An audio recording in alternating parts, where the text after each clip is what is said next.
The first thing I noticed was the silence. Not the good kind either.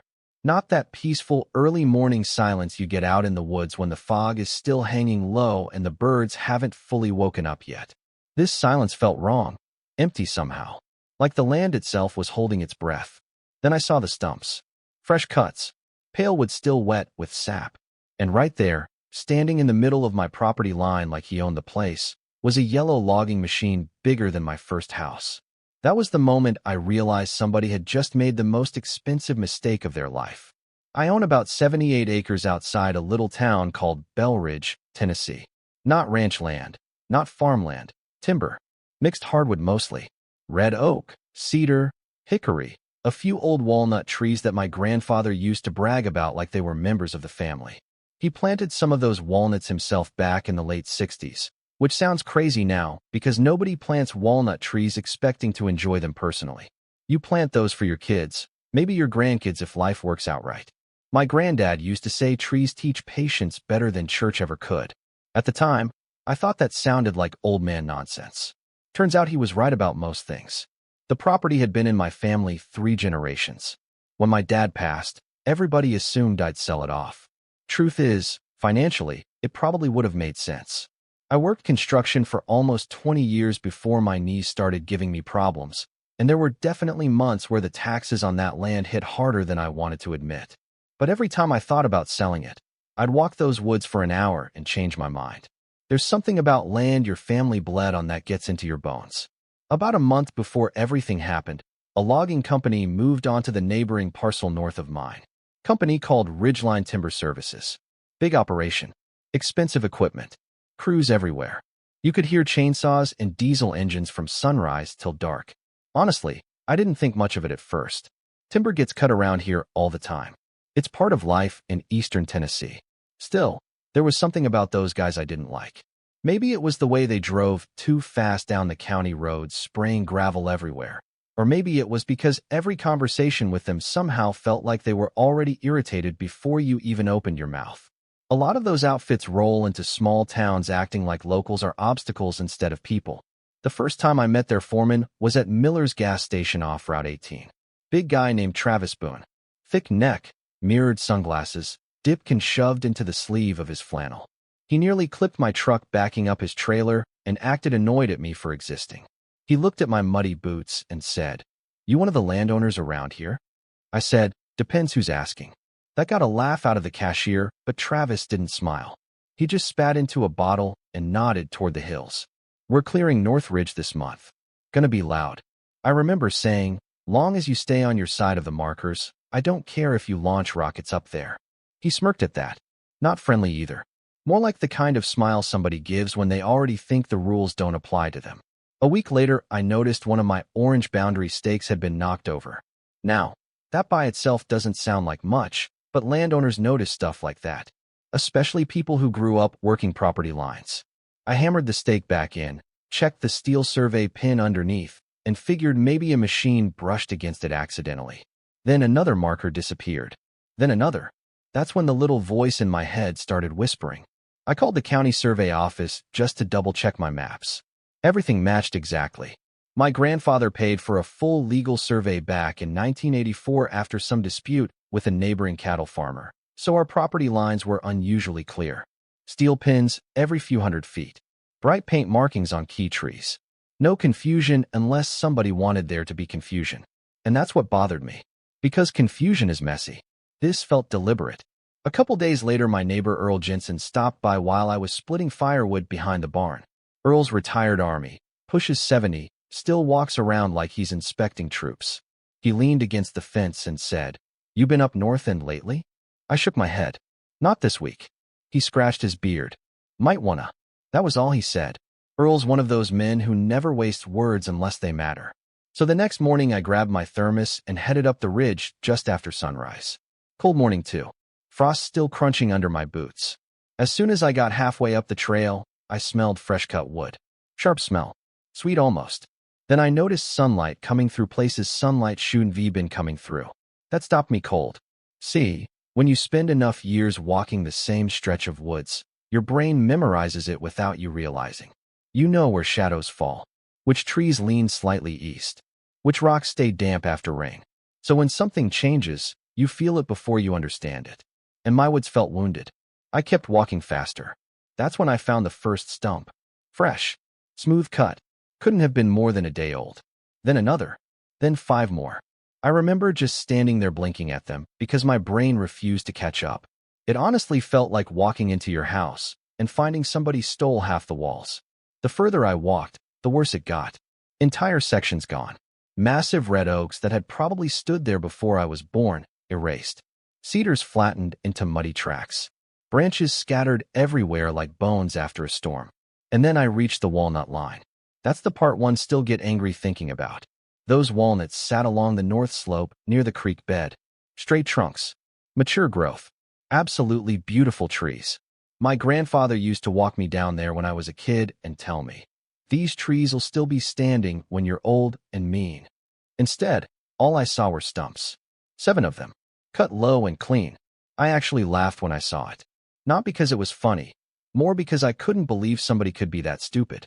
I crouched beside one stump and put my hand on it. Still warm from the saw. That's when I heard engines nearby. I looked uphill through the trees and saw one of Ridgeline's skidders dragging logs toward their loading area, my logs. And the craziest part? They weren't even trying to hide it. I stood there for a good 10 seconds, just staring at that skidder moving uphill with one of my walnut trunks chained behind it like some kind of trophy. The driver looked right at me too. Not surprised. Not nervous. Just glanced over. Then kept going like hauling timber off somebody else's property was as normal as picking up groceries. That's when the anger finally hit. Not explosive anger either. Worse. The cold kind. The kind where everything suddenly becomes very clear. I started walking toward their staging area, stepping over shredded branches and tire ruts deep enough to snap an ankle. The deeper I got into that cut line, the uglier it looked. They hadn't just clipped a few trees by accident. They bulldozed straight through the property boundary for nearly 200 yards. There were crushed saplings everywhere, torn up creek banks, diesel leaking into mud puddles. It looked less like logging and more like a military operation rolled through the woods. And all I could think was, they knew. Nobody crosses that much-marked boundary by accident. When I reached the clearing, 6 workers were loading logs onto a truck. One younger guy noticed me first. He looked maybe 22, 23. Hard hat too big for his head. He quietly muttered, Travis." The foreman turned around from near the trailer office holding a clipboard and coffee cup. Same mirrored sunglasses. Same permanent expression like the world owed him something. He saw me coming and sighed before I even spoke. That pissed me off more than anything. Like I was inconveniencing him. I stopped about 10 feet away and said, "You boys cut onto my property." He shrugged. "Boundary lines disputed." I actually laughed at that. "No, it ain't." He took a slow sip of coffee and said, "According to who?" "According to the damn county survey." One of the workers looked down immediately. Another guy suddenly got real interested in tightening chains on the trailer. You could tell right away this conversation had happened before. Travis tilted his head slightly. "Look, old man, trees don't exactly come with addresses." "Old man." I was 48 at the time. I said, "Those orange stakes every 50 yards weren't enough of a clue?" He smirked. "Machines knock stuff over." Then he pointed behind me toward the cut line and added, "Besides, owner of the north parcel said the edge was fuzzy." That right there told me everything. Somebody fed them an excuse they wanted to hear. Now, the guy who owned the neighboring parcel was named Dale Mercer. Dale had inherited around 400 acres after his uncle died and immediately started liquidating pieces of it because he was drowning in gambling debt. Everybody in Belridge knew it. Dale was the kind of man who borrowed money with one hand while scratching lottery tickets with the other. About 3 years earlier, Dale tried buying 15 acres off me near the creek because he wanted easier road access for future timber sales. I turned him down politely, then less politely after he kept pushing. After that, things got weird. Fence sections mysteriously cut, ATVs crossing onto my trails. Little stuff designed to annoy more than damage. At one point, Dale actually told me at Miller's barbecue, "You're sitting on land you can't even afford to use." I told him, "Funny thing about ownership. I don't need your permission to keep it." He never forgot that. Standing there looking at Travis Boone, hearing him suddenly call my property line fuzzy, I knew exactly where this started. I looked around the clearing and said, "You got a copy of the survey Dale gave you?" Travis shrugged again. Not my department. Then whose department is it? Lawyers, probably. The way he said lawyers told me he thought that word alone ended conversations around here. Maybe for some people. Not for me. I stepped closer and pointed toward the trucks. Every log that came off my land gets documented starting right now. Travis lowered his coffee cup slowly. You threatening us? No, I said calmly. I'm promising paperwork. That got a couple chuckles from the crew. One guy actually whispered, "Oh, paperwork. Real funny." I looked directly at Travis and said, "You better hope your insurance is good." Then I turned around and walked away. And honestly, that bothered him more than yelling would have. Because angry people are predictable. Calm people scare the hell out of folks who know they screwed up. The second I got home, I called my cousin Nate. Nate runs a small surveying company outside Knoxville and probably knows more about timber law than half the attorneys in Tennessee. He answered with, "If this is about your truck again, I already told you transmission fluid ain't optional." I said, "How much trouble does a logging company get in for knowingly crossing a property line?" Silence. Then he said, "How bad?" I told him 7 mature walnut trees minimum plus hardwoods. Another silence. Then, Jesus Christ. By noon the next day, Nate was out there with professional GPS equipment, property maps, old county records, and enough measuring tools to launch a satellite. We spent 6 straight hours documenting everything. Every stump got photographed. Every cut measured. Every missing tree cataloged. Nate even used drone footage to overlay the logging path directly against legal property boundaries. There wasn't an inch of gray area. At one point, Nate just shook his head and said, "Buddy, they didn't drift over the line. They invaded Poland." That was the first time I laughed all day. But underneath it, I felt sick. Because once we started adding up numbers, reality hit hard. See, most people hear tree and picture firewood. Mature timber isn't firewood, especially walnut. Black walnut is premium wood. Furniture makers love it. Cabinet shops love it. Veneer companies pay insane money for straight mature trunks. One healthy walnut tree can be worth more than a decent used truck depending on size and quality. And these idiots cut 7. Plus red oak. Plus cedar. Plus secondary growth damage from machinery. Plus soil restoration. Plus creek runoff mitigation. The total kept climbing. 10,000. 20. 30. By evening we crossed 60 grand before penalties. I leaned back in my kitchen chair staring at the numbers while Nate drank coffee from a stained travel mug. Finally I said, "They're never gonna believe this bill." Nate snorted. "Doesn't matter what they believe." Then he looked at me carefully and added, "You know Tennessee timber trespass law ain't gentle, right?" I know enough. Triple damages if they knowingly crossed marked property. I nodded slowly. Triple damages. That number sat heavy in the room. Nate leaned forward. "Question is whether you want to settle quietly or burn these people to the ground." I remember looking out the kitchen window toward the tree line, or what used to be the tree line, and I thought about my grandfather. About all those years he spent maintaining that land by hand, clearing trails himself, protecting creek banks from erosion, walking fence lines every Sunday after church. Those trees took decades to grow. These people destroyed them in less than 2 days. And somehow expected me to shrug it off because they had expensive lawyers and bigger equipment. I looked back at Nate and said, "I want every dollar the law allows." So we built the invoice. And when I say invoice, I don't mean some angry handwritten note. I mean a full professional packet. Property surveys, GPS overlays, timber valuations, species identification, market estimates, restoration costs, equipment damage assessments, time-stamped photographs, drone stills, everything organized cleaner than a bank loan file. Nate actually joked, "This thing looks like the IRS prepared it." Good. That was exactly the energy I wanted. The final total before penalties sat just over $83,000. With triple damages, we were staring at nearly $250,000. I mailed the packet certified and emailed digital copies to Ridgeline Timber Services corporate office in Chattanooga. Then I waited. 2 days later my phone rang while I was repairing fence posts near the barn. Unknown number. I answered and immediately heard laughing. Actual laughing. A man finally said, "This is Greg Hollister from Ridgeline Legal Department. I just read your little invoice." Little invoice. I wiped sweat off my forehead and said, "Great. Then you know where to send payment." That made him laugh harder. "Sir, with respect, You can't seriously expect us to pay $200,000 over a property line misunderstanding. I said, you cut marked timber knowingly.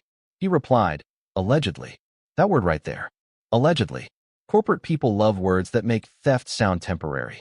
I leaned against the fence and said, your foreman admitted the crew crossed onto my property. Silence for half a second. Then Greg said carefully, our understanding is the neighboring owner represented the boundary differently. There are steel survey pins in the ground. Still, these situations can become complicated. No, I said. Complicated is divorce. This is math. Another silence. Then his tone hardened a little. Mr. Whitaker, litigation can drag on a very long time. Expensive for everybody involved. There it was. The threat. Not direct enough to quote in court. Just the classic corporate strategy. Drag it out until the smaller guy folds. Problem was, they misread me completely. I spent 20 years working construction sites with men who screamed in your face over concrete pours and steel delays. You learn real quick that intimidation only works when somebody's afraid to lose. And by that point, I was already angry enough not to care. I said, Greg, you know what my favorite part of this whole thing is? He sounded confused. What? You already hauled the evidence onto your own trucks. Then I hung up. 3 days later, things got even more interesting. Because somebody burned one of my boundary stakes overnight. And that's when this stopped being just about timber. The burned stake was still smoking when I found it. Not flames or anything dramatic like that. Just blackened wood stuck crooked in the dirt with melted orange paint dripping down the side. Somebody had poured fuel on it during the night and lit it up thinking they were making a point. And honestly, they were. Because up until then, I still believed this thing might end as nothing more than an expensive legal fight between a stubborn landowner and a reckless logging company. Ugly, sure, but business. The second somebody crossed onto my property after dark and started destroying markers, it became personal. I stood there staring at that burned stake while morning fog rolled through the trees, and all I could think was, you boys are panicking now. People only start covering tracks when they realize how deep the hole really is. I called the sheriff's office immediately. Deputy Lena Torres came out about an hour later. Good deputy. Smart. Grew up 2 counties over and didn't have much patience for rich contractors pretending local laws were optional. She crouched beside the burned marker and sighed. That's not exactly subtle. Nope. You got cameras out here? Not on this trail. She looked toward the neighboring ridge. Any idea who did it? I laughed once. Well, I doubt squirrels suddenly developed a grudge. That got a smile out of her. But then she got serious again and said quietly, off the record, you're making some people nervous. I asked Ridgeline. She hesitated half a second too long. That told me enough. By then word had started spreading around Bell Ridge. Small towns are basically giant group chats with pickup trucks. Folks at the diner were already talking about the logging company that cut the wrong man's timber. Every gas station conversation somehow got quieter when I walked in. And the funny thing was, people kept treating me like I'd suddenly become dangerous. Not because I threatened anybody, because I stayed calm. That unsettles people more than yelling ever will. A few days later, I got another call from Ridgeline's legal department, except this time Greg Hollister wasn't laughing anymore. His voice sounded tired. He said, we'd like to arrange a formal meeting. I replied, you found your checkbook already? No laugh this time. Mr. Whitaker, I think it's in everyone's interest to discuss reasonable settlement options. Reasonable. Corporate language for please stop bleeding us publicly. The meeting got scheduled at a law office in Knoxville the following Tuesday. Nate came with me along with a local attorney named Susan Keller who specialized in land disputes and frankly scared everybody she talked to. Tiny woman. Couldn't have been 5'2", but she had this way of staring at people like she already knew exactly how they'd disappoint her. Before we walked into the conference room, she adjusted her glasses and said, let them talk first. People say stupid things when silence makes them uncomfortable. Turns out she was absolutely right. Inside the room sat Greg Hollister, 2 Ridgeline executives, Travis Boone the foreman, and another attorney I'd never met before wearing cufflinks that probably cost more than my truck tires. Nobody looked happy to see me, especially Travis. The second our eyes met, I could tell something had changed in him. The swagger was mostly gone now. Still sitting tough, still trying to look confident, but there was tension underneath it. Like a man who'd finally realized the bar fight wasn't ending quickly. We all sat down. Coffee got poured. Papers shuffled. That weird fake politeness people used before financial violence started filling the room.